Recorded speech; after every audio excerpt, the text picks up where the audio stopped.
বলছে আমরা সকলেরই হিতাকাঙ্ক্ষী, সকলেরই হিতাকাঙ্ক্ষী।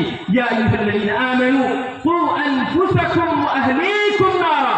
আল্লাহ বলছেন হে বান্দা বলেরা, তোমরা নিজেকে এবং নিজের পরিবারকে জাহান্নামের আগুন থেকে বাঁচাও। আমাদেরকে সর্বপ্রথমে নিজের ইসলাহ করতে হবে, নিজেকে ঠিক করতে হবে, তারপরে আমাদের পরিবারকে জাহান্নামের আগুন থেকে বাঁচাতে হবে, আমাদেরকে তাওহীদকে শিখাতে হবে।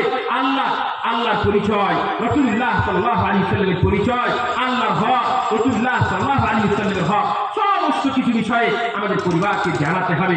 তারপরে আমাদের আত্মীয় স্বজনকে, তারপরে আমাদের প্রতিবেশীকে, তারপরে আমাদের সমাজকে, তারপরে আমাদের বন্ধু বান্ধবদেরকে এবং আমরা যাদের সঙ্গে উঠা বসা করি সকলকেই এই তাওহীদের দিকে আমাদেরকে ডাকতে হবে।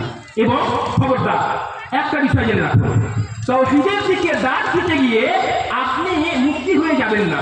আপনি যতদূর সম্ভব আপনি বলে দিলেন এক আল্লাহর ইবাদত করো, তারপরে যে সমস্ত উলামায়ে কেরামেরা আছেন তাদের আপনি হাওয়ালা করে দেন।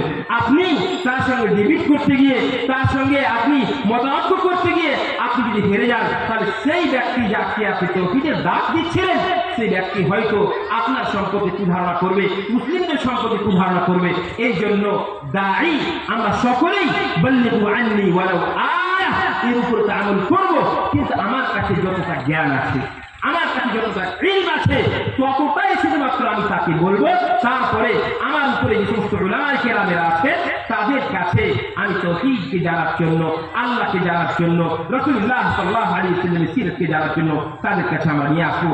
এইভাবে আমরা সকলেই তাওহীদকে আমাদের নিজস্ব জীবনে, পারিবারিক জীবনে, সামাজিক জীবনে, সমস্ত জায়গাতে